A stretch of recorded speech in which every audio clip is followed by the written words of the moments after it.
Is the sound all right? Okay. No? This darn thing. What? And when he saw it, but here he comes now. Watch back, Quinn. Wham! Now he said, "Wait a minute." And Turner, just one second. Once any you nation, do not have a monopoly on patriotism, and I resent the fact that your implication that only you are a Canadian. So as you can imagine, it's a pretty big honor for a simple guy from the prairies to stand before you today. You've got Rasminski at the Bank of Canada saying the country is going to pieces practically every year for the last 5 or 6 years.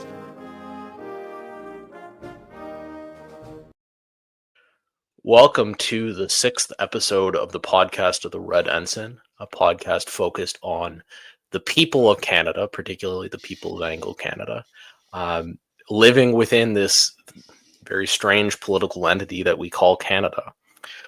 How are you doing today, Cryptos? You're back with me today. Doing really well, actually. I have a few quiet moments. We are hosting friends from the Netherlands, so I'm sitting at my dining room table with you better not let my wife see it. My microphone boom arm clamped to our nice Mennonite dining room table. Yes, okay. Yeah, no, it's been an here I am. Yeah, it's been an interesting day. So you were off doing your civic duty. Did you enjoy volunteering for the election?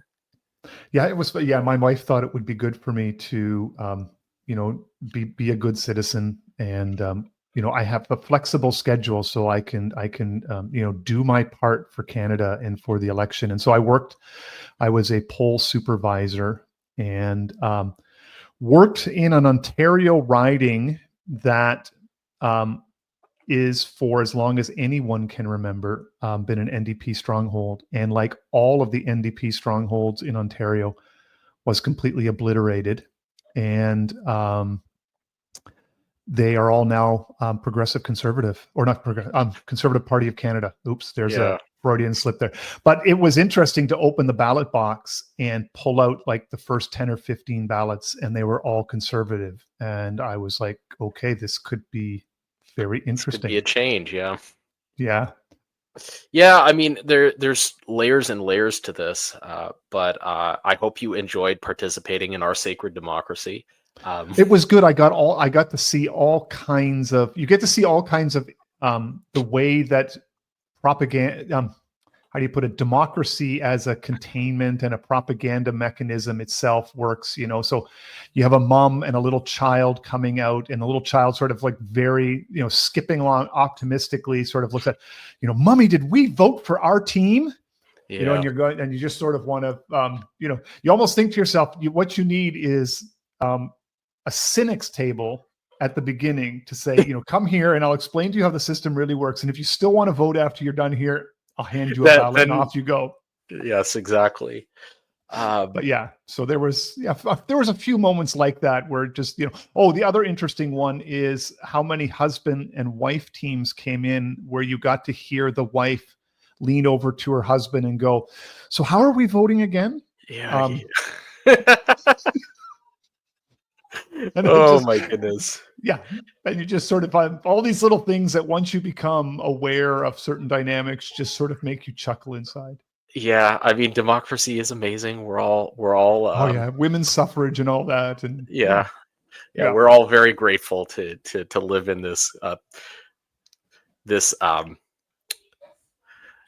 beautiful Enlightenment creature that is the democratic state. But we have I guess we don't have a new prime minister. We have a new mandate for an existing prime minister. Well, yeah, that's the interesting thing is that technically he hasn't formed a government yet. So that's one of the options that we have to talk about, is seeing as how he didn't win an outright majority, what does Mark Carney and the Liberals do now? Because those are some of the theorizing and strategizing and projecting that you can do. And there's already been some overtures that way in regards to that.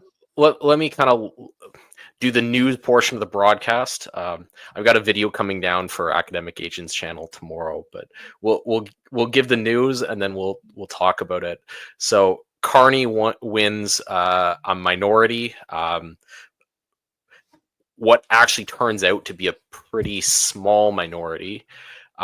The big headline of the day is that all the ideological parties get completely wiped out. The NDP, I think they ended up with 9 or 10 seats by the time the night was all done. But their share of the popular vote fell from 17% to just over 6%. They're basically in PPC category now. Yeah, the PPC went from 5% to just over 1%. And the Greens went from 2% to just barely 1% of the vote. So every ideological party in Canada saw their support cut by about 70%, plus or minus, depending on the party. And you have the 3 regional parties dominating the political landscape. Obviously, the Liberal and the CPC parties being the elephants in that room, and then the Bloc Québécois holding the balance of power. Critically, no government can stand as it stands now, and it's like plus or minus 1 MP. But right now, it's not possible for a Liberal government to stand supported by the NDP. So if this stands as the final distribution of the seats, either the Liberals will be able to form a government with support of the Bloc Québécois, or the Conservatives will be able to form a government with the support of the Bloc Québécois. Traditionally in Canada, the party that has the most seats will have the opportunity to form a government, and you would expect that Mark Carney will be able to form a government with the support of the Bloc Québécois.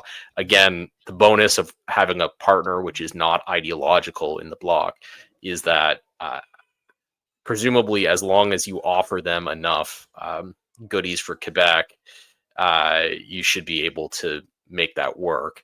I don't think Carney will have any qualms about dealing out some patronage. But that's the government we're going to have, and it's going to be extremely unstable. And the historic average lifespan of a minority government in Canada is about 18 months.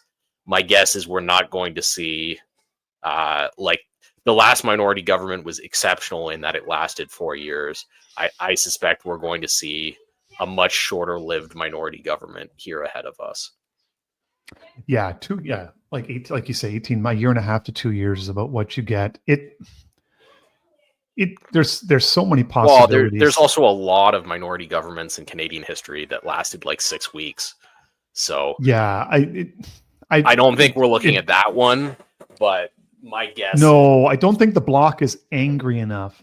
The problem is, and see the problem that the Bloc faces with the Liberals is that the longer, and it's the same thing that the NDP the problem that the NDP had is the longer that they cozy up to the Liberals, the more that their voters have an opportunity to see either one of two things: either become angry that the party they voted for is supporting the party that they didn't vote for, and they look for alternatives, which in this case would be the Conservative Party, or they begin to realize that, well, if our interests are going to be met by supporting the Liberal Party via the Bloc, why don't we cut out the middleman and just go directly to the Liberal Party, which is probably the more likely of the two solutions. I think the Bloc Québécois is going to be pretty immune from this.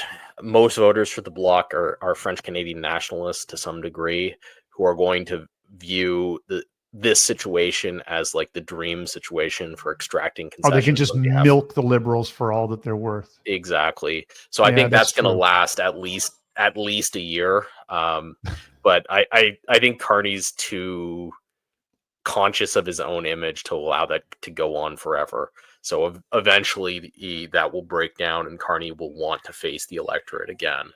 Yeah, he does not want to be cuckolded by the Bloc Québécois. Yeah, but they're going to get their pound of flesh on behalf of Quebec, which is going to be very interesting, because the other dynamic that Canadians are probably less aware of than they should be is just how economically difficult the next 2-3 years are likely to be for the country. Yeah. So because of global events, the trade war between the US and China, and Russia flooding the international market with oil and gas in order to support their war machine.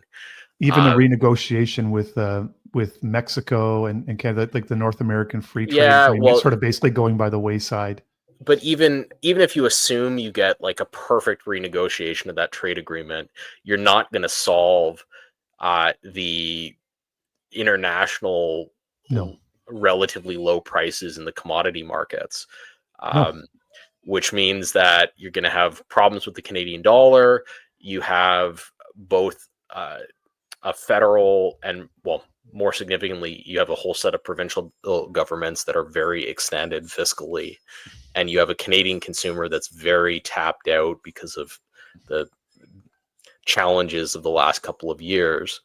And so it's very likely that you're going to see, first of all, it's very likely that Mark Carney is not going to be able to deliver on a lot of his promises for spending.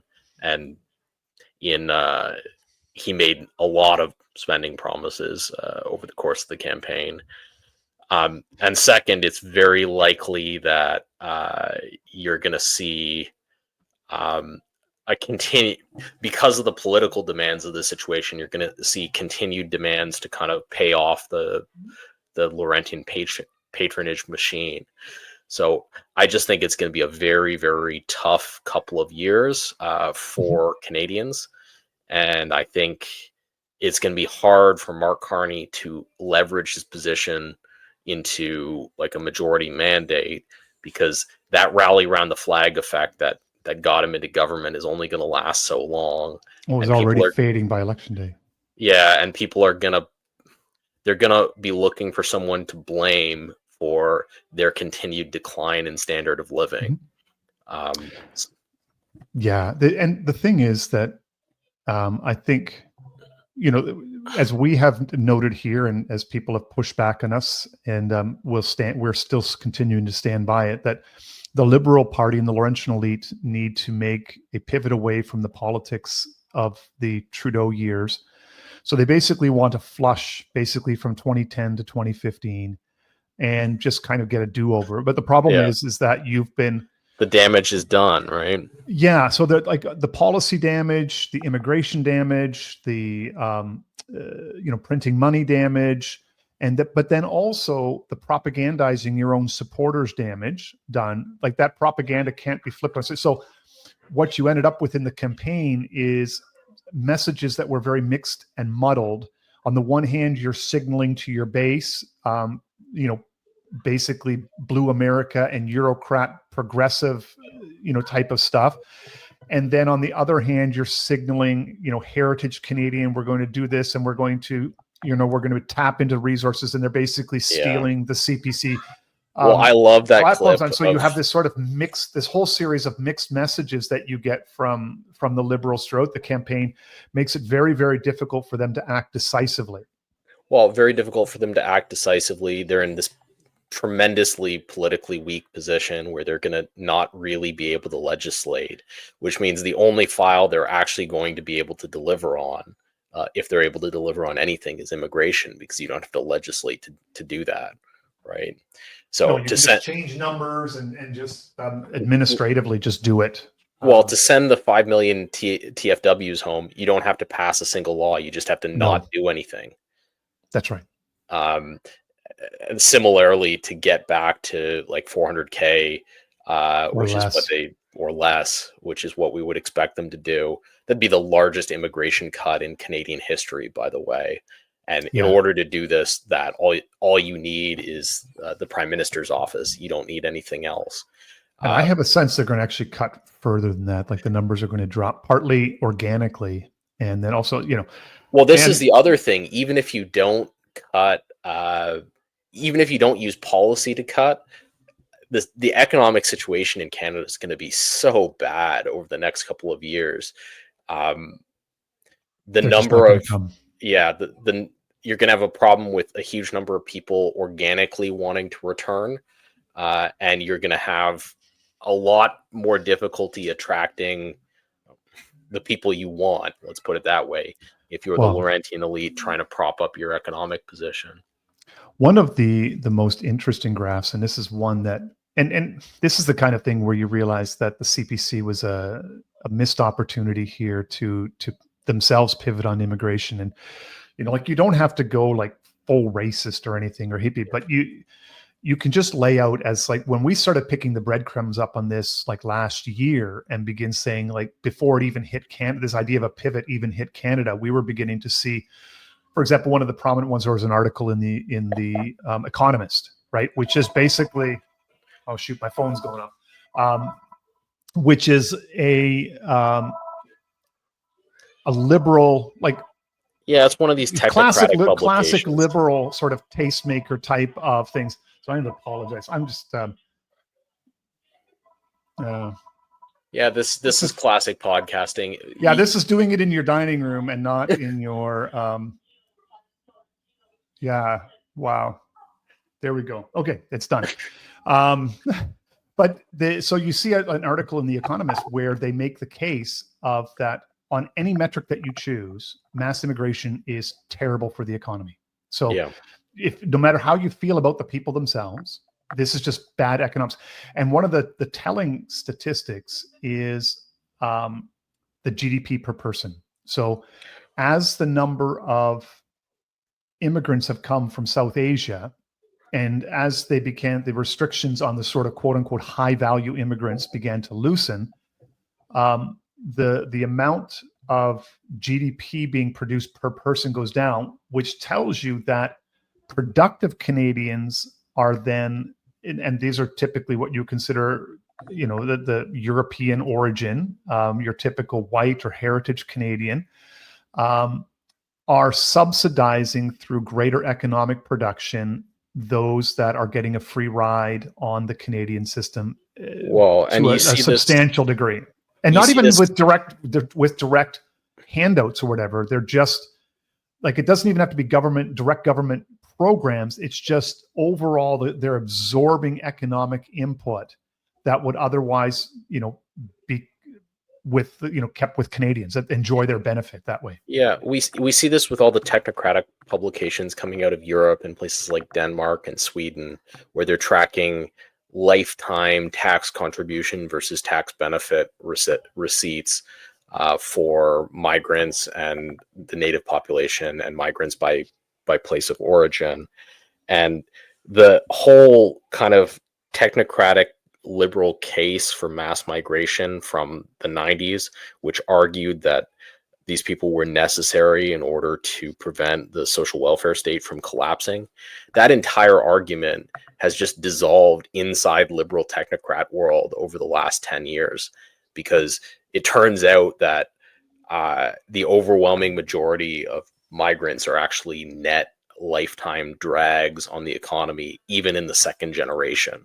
It really takes 3 generations before that begins to turn around. Well, it's not even clear that it does then. It took 3 generations for the migrants that came in the 60s to turn that around. And that's largely through intermarriage. Yeah, it's completely unclear whether that will ever be the case for the wave of migrants that have come to Europe and Canada in this round. Yeah. And then there's other research, and this is like credible academic research. But let's just back up a second. It gets ignored. Yeah, if you're a cold-blooded technocrat, the argument for what you were doing has completely collapsed. That's right. And so, we're not talking about the Laurentian elite pivoting because they suddenly have the good of the nation in mind or something. Of course not. We're talking about the Laurentian elite looking at the political system that protects their interests under threat as a consequence of this policy and working to shore up their position, knowing that if Canada as a political entity destabilizes, they're suddenly going to have to actually compete for their position in a much more difficult set of circumstances. Right. So that's where that pivot kind of comes from. I think you're going to see a tremendous excuse to do it with the Bloc Québécois as their partner in a minority government. If you don't see it now, you're never going to see it.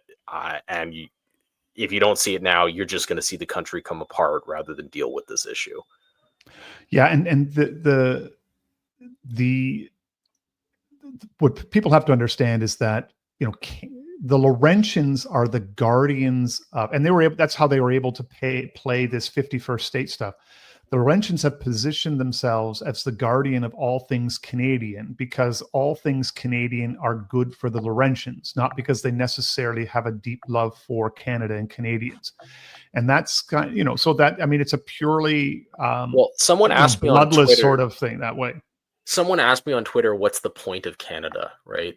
And my response, without even thinking about it, was the purpose of Canada in its current political construction is to protect the economic and familial interests of the Laurentian elite. Yes. You can think that's good, bad, or indifferent, but that's the purpose of the political vehicle.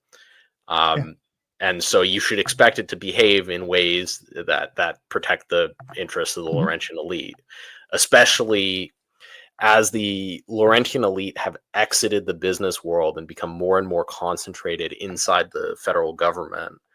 And banking and law, and yeah. Well, but one of the things that's interesting is the Laurentian elite are becoming, law is a bit of a different situation when the Laurentian elite are still very active in the law firms, but the Canadian banks are a little bit less the creature of the Laurentian elite than they used to be.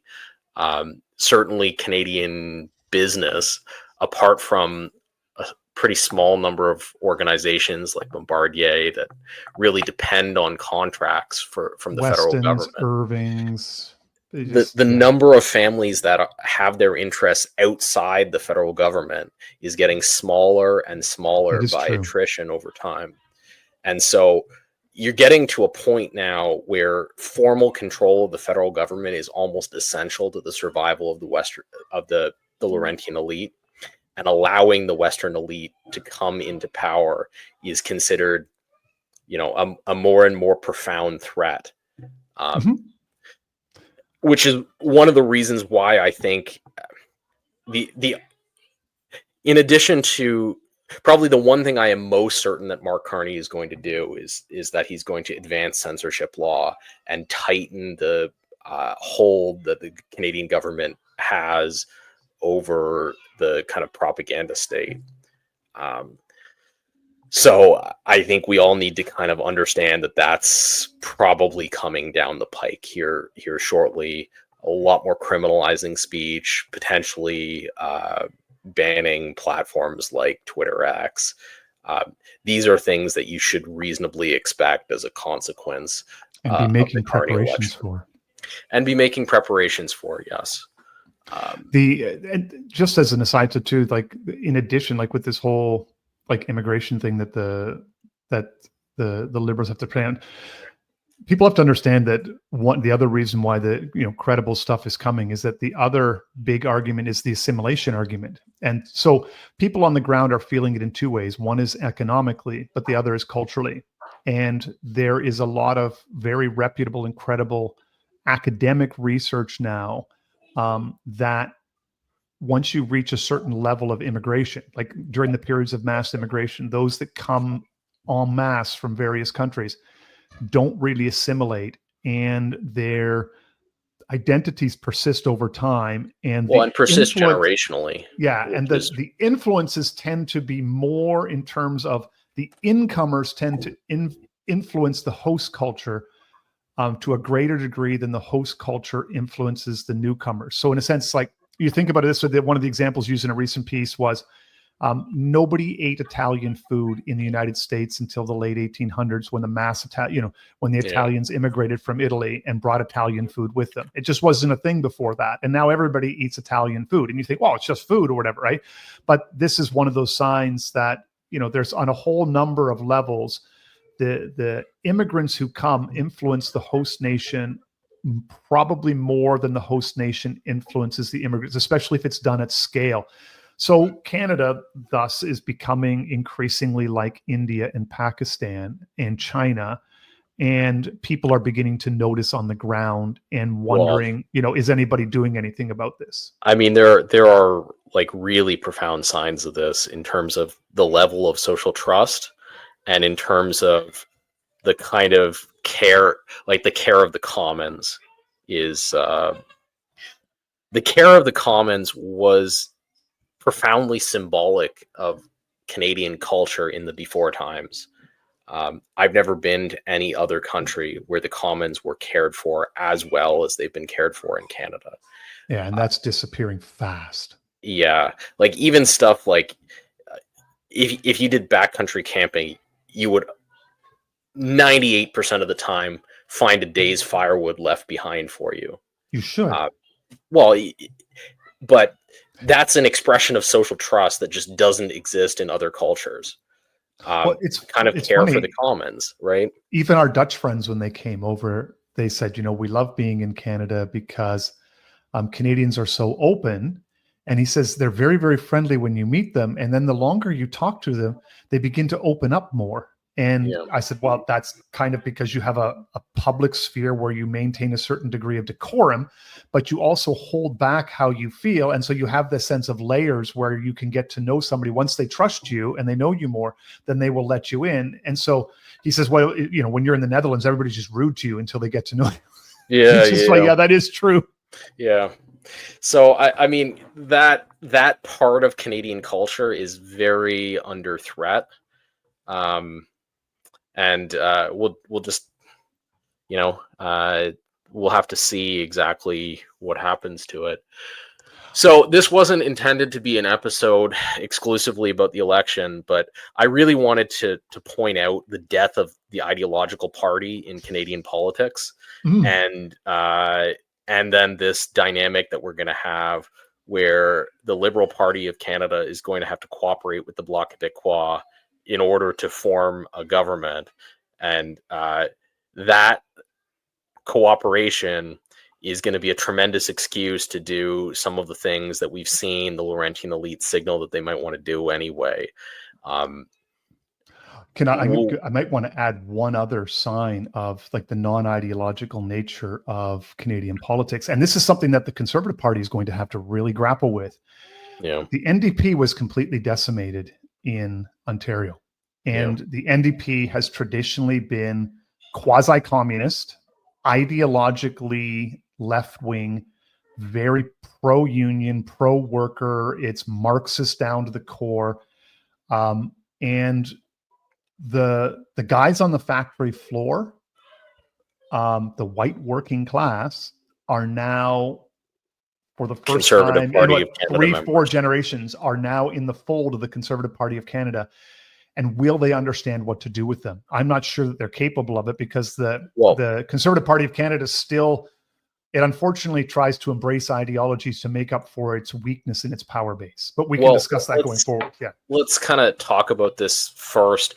So the first thing to mention is that the NDP collapsed with the white working class in Ontario because it became an ethnic party trying to represent the ethnic interests of Khalistani Sikhs in this part of the country. That's the cause of the death of the NDP. Most of these voters split.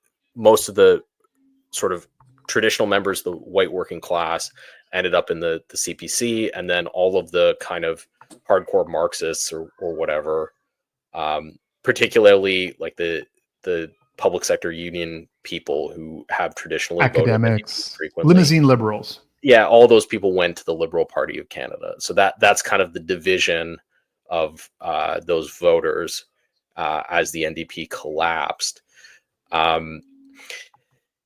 That presents, you're quite correct, it's going to be very hard for the CPC to figure out exactly when. So you're going to have a very interesting set of events because Pierre Poilievre lost his seat in Ottawa, partly due to shenanigans, partly due to mass migration into the riding, but partly due to the self-interest of federal workers who live in that riding. But with Pierre Poilievre having lost his own seat, he's going to have to fend off challenges to his leadership and an effort by the kind of Doug Ford coalition to try to capture that seat of power. The kind of blue Ontario PCs sense weakness in the Alberta control of the CPC. The Western elite have never been more starved for money than they are right now. Oil prices and 10 years of no pipelines and carbon taxes have really damaged their economic position. And the sort of Doug Ford coalition in Ontario see this as an opportunity to seize back control of the CPC as a political vehicle. And one of the ways they're going to do it is they're going to play working class politics. Doug Ford is an absolute master of this. All through his election campaigns, the liberalization of the sale of wine and beer in Ontario has been a huge stick that he's used to kind of pull along the white working class, who, of course, are big fans of liberalization of alcohol laws. So he's going to try to play the same game and say, and use the kind of white working class coalition on Ontario to try to grab control of the federal Conservatives. I don't think it's going to work, but I think he's going to try it on for size. Well, and in Ontario, he gets the benefit, of course, of his brother, who was the mayor of Toronto, and he gets a fair bit of run with that, and he does enough with it to for it to kind of the shtick to kind of work for him. The other thing that he looks like he's mastered the aesthetic of the Ontario white working class. Exactly. Right. And yeah, exactly. Without all of the craziness of his brother. So he's just more disciplined than his brother, Rob. And that's, we haven't found any crack pipes yet. So. Oh my word. Yeah. It's still some of the best political moments in Canadian history. Rob Ford. Rob Ford is the only Canadian politician I have ever voted for who won his position in office. So, there you go. I grew up in a suburban Mississauga where we were in a safe, progressive conservative riding. We had a cabinet member in our riding, so it was like it was an upper middle class neighborhood with a safe conservative seat. So my younger years, and then I moved out to the hinterlands in Southwest Ontario, and now it's other than the last few years where now that I'm in the city, quote unquote city. It's all been conservative ridings all the time. I helped elect several in my days working as a good citizen in electoral politics. I helped elect four different MPs to conservative ridings from, being on the senior steering committee of a political campaign. So I got all my stuff all my politics from the retail side of it. I grew up in one of those seats that you give to a cabinet minister in the Liberal Party, because no matter how crazy and bad at retail politics he is, it just doesn't matter. Oh my word. There are those out there. Yeah. I actually met a Liberal cabinet minister doing door knocking, of all things. Are you serious? No, that's not how it's done. I could not done. believe that a Liberal cabinet minister was doing door knocking. It's luncheons Toronto. At the country club, and you invite all the right people, and then they get to tell all their friends that they met the cabinet minister at the luncheon at the country club. And that's just do they not know anything? Yeah, I mean, my very conservative mother gave him a massive earful on the doorstep when I was like 10, and I still remember this to this day about my mother's anti-abortion screed to the Liberal cabinet minister when I was a kid. Awesome, good for her. Wow. Anyways, the other piece I think that is significant that we do need to pay attention. And again, it's there's very few issues in Canada where immigration doesn't bisect with them. But the CPC made huge inroads, much in the same way that American Republicans are perpetually forever trying to win over the Black community. The Conservative Party of Canada, thinking that many immigrants are, family values, very conservative type of people that way, that we can appeal to them ideologically and we can win them over. Now, for those that are not familiar with it, that many of the recent immigrants from Southeast Asia are heavily concentrated in Toronto's 905 region. So in the areas of Mississauga, Brampton, Markham, all those areas that surround Scarborough, that surround the downtown, the urban Toronto. And so trying to win those ridings over that have for numerous decades gone to the Liberals, because there's just so many of these ridings in that Toronto area that it's, you think to yourself, it's a very small area. If we can win them over, then we can make real gains and undermine the Liberals in power. But after expending considerable effort and opening himself up to all kinds of ridicule from his own base, Pierre Poilievre, the CPC won none of those seats in the 905. They all went Liberal. And so you almost really want to just shake somebody in the party brass and say, this is a complete failure. You are now the party of sort of heritage Canadians living in rural Ontario and Saskatchewan, Alberta, Manitoba, the oil industry, and the white working class. You've got to understand that. Play to your base. And just ditch this policy because it's not working for you and it's just making you look ridiculous. I mean, we'll get off electoral politics after this, but one of the real problems with the strategy that the CPC took, they really went after the Sikh vote in this election. And the problem is,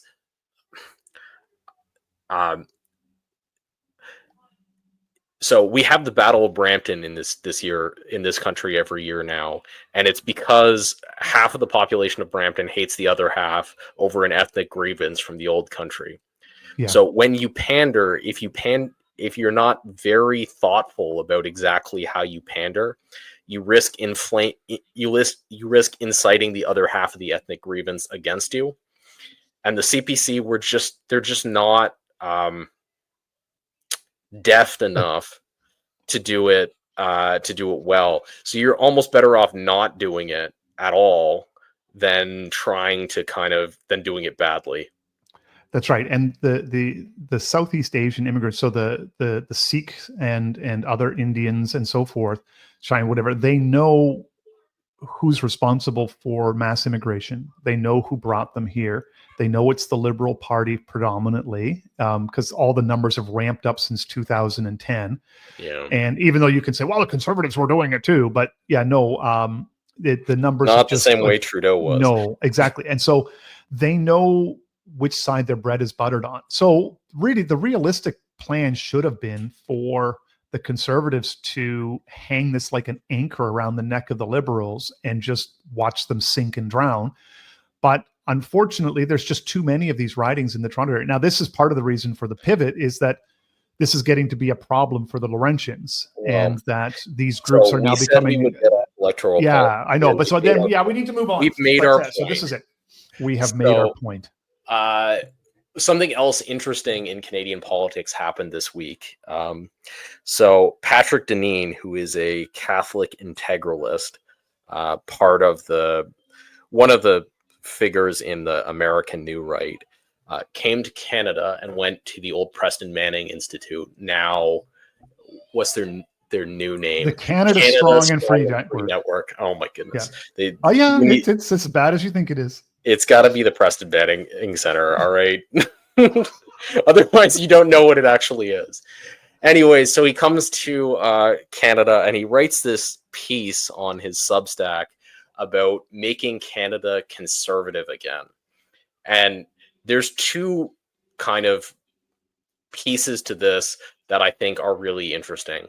So Deneen first lambastes Canadian Conservatives for being part of the quote-unquote old right, the kind of the fusionist ideological framework from the Reagan era. So that's his first progressive point. Conservatives. And then his second point is, but he doesn't call them progressive. He doesn't frame them the way Canadian progressive conservatives would be framed. What he's saying is they're Mulroney conservatives still. Yes. But he's an American, so instead he calls them Reagan fusionists because he doesn't understand the difference. And then he goes on to talk about how Canadian conservatives should really be looking back to George Grant and his integralist philosophy, which at first I thought was, it makes sense given Deneen's ideological background that he likes the kind of integralist state that Grant was an advocate for.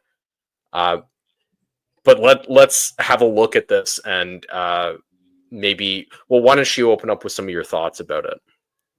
Well, yeah, part of it is this, and this is, I think, the common mistake that a lot of Americans make is that they assume that because Canada is statist, that this means that it is socialist, in a sense that primarily Marxist.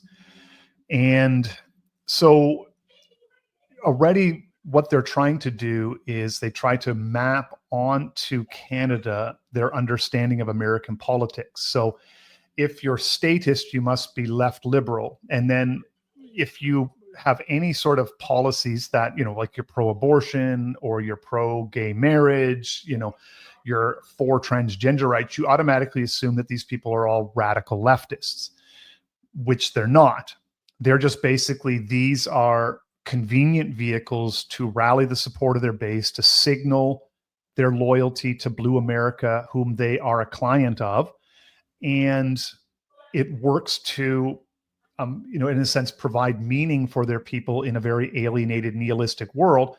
But they automatically assume then that the antidote to that is American style sort of MAGA politics or, 1776 type of Americanism, which Canadians dabble in it, but it never really feels right, even though it latches on enough because Canadians are exposed enough to American propaganda that people take it on. But the sort of more conservative stuff really isn't, it works well on the ground with the plebs, but it doesn't really give you a grasp of how politics works at a power level, which is largely, for the most part, non-ideological. So in this sense, the Liberals really are the Conservative Party because they are the guardians of Canadian heritage.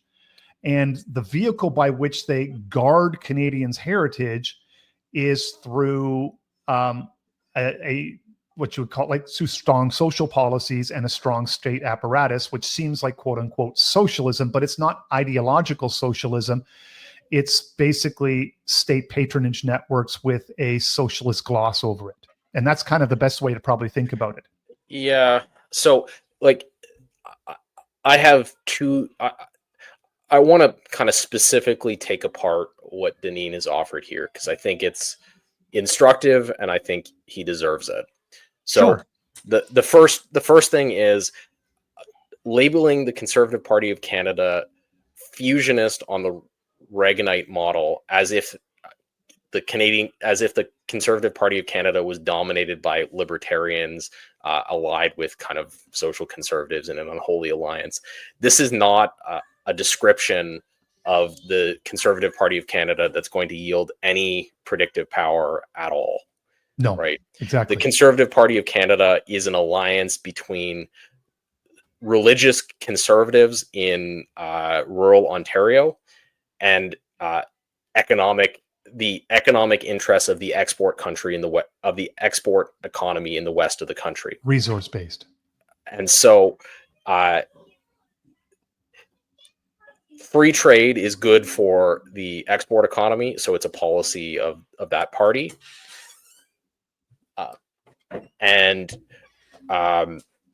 So that's one piece of it. And then the subordinate partner is the social conservative part of the party in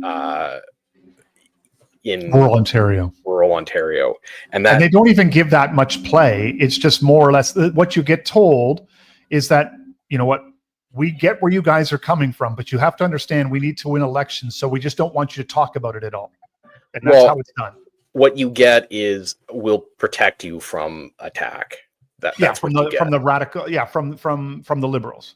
Exactly. Yes, but you don't get to participate in the future policy of the country in any meaningful way. No. but all of the kind of small government libertarian elements of the Reagan fusion, they're just dead on arrival in Canada. No, there is no constituency for that. And when the Conservative Party of Canada has held power, so if you look at prime ministers in Canada who have actually shrunk the size of government, it's Paul Martin, it's Jean Chrétien, and it's the first part of the Harper administration. And in every case, it has nothing to do with ideology. It has to do with the fact that Canada was bankrupt, right? Economic realities. And you're going to see probably Mark Carney shrink the size of government in Canada again because Canada is bankrupt and he has no choice. That's right. So fiscal responsibility is back on the table again, folks. Yes, but it's back on the table not because someone ideologically thinks putting money in your pocket is better than putting money in the government's pocket. Yeah. It's on the table because the country has no money.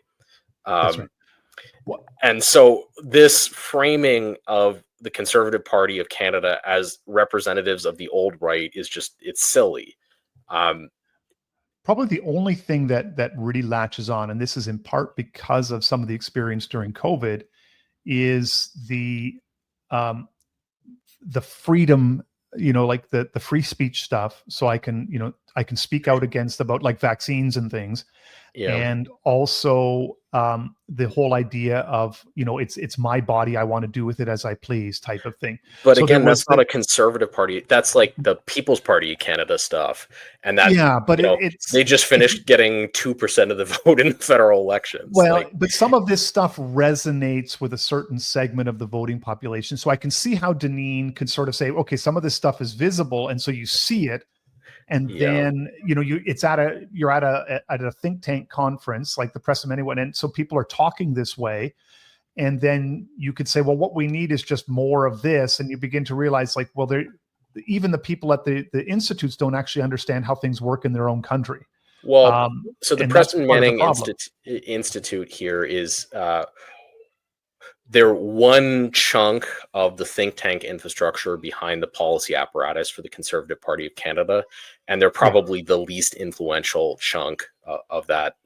If you want to figure out where policy is made for the Conservative Party of Canada, go to the Fraser Institute. I was just about to say that. Yeah, don't go to the Preston Manning Institute.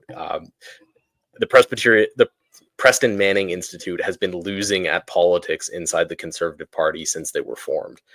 And inviting Patrick Deneen is another step in this direction. But the other piece that I want to get at is this very weird take that the future for the Canadian right is in George Grant's vision of an integralist Canada. It seems to me that if Patrick Deneen genuinely ever actually read Lament for a Nation, he completely missed the point.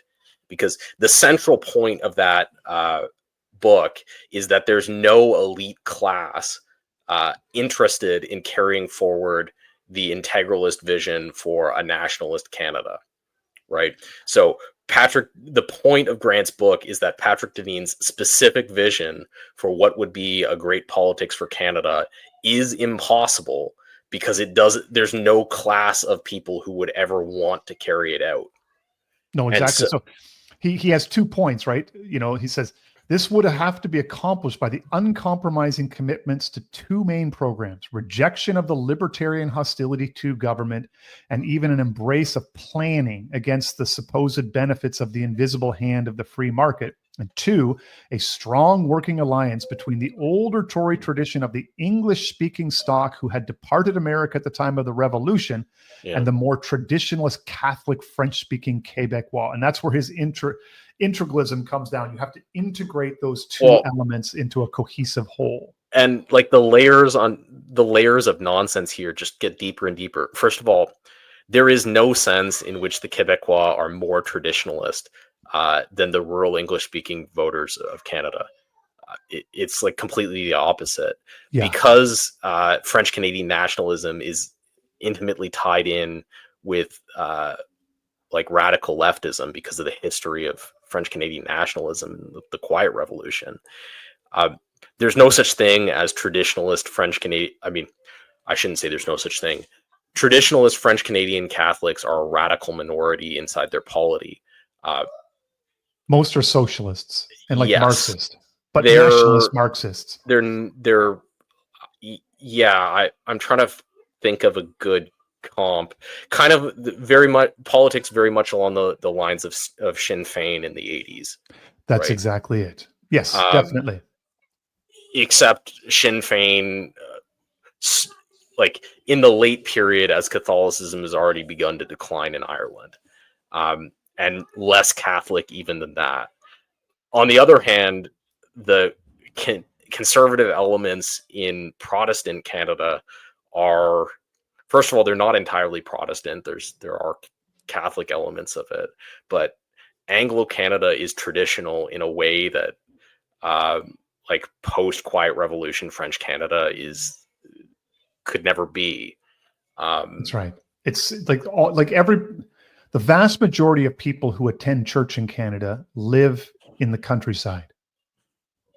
Well, and they live lives that are functionally indistinguishable from the lives of their great grandparents. Exactly. I mean, they have very true. cars. They have cars, and they have like different tools for their carpentry jobs or whatever. But they live very, very traditional lifestyles. Even just like if you look at the rate of women in the workforce in these families, it's like less than 10 or 15%. It's the article is like the opposite of true regarding the relationship between these two groups. But even over and above that, right, any political movement is going to need an interested elite class capable of sponsoring it.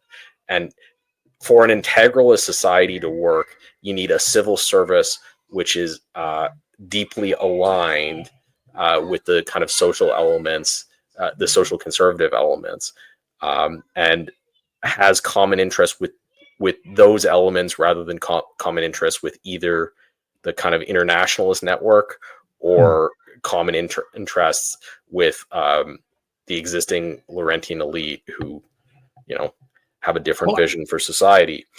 None of that exists in Canada. None of that's ever going to exist in Canada. This is just like, this is the kind of thing that you can, if you're sitting in your basement office by yourself, you can draw up how this might work, but it's disconnected from the politics on the ground completely.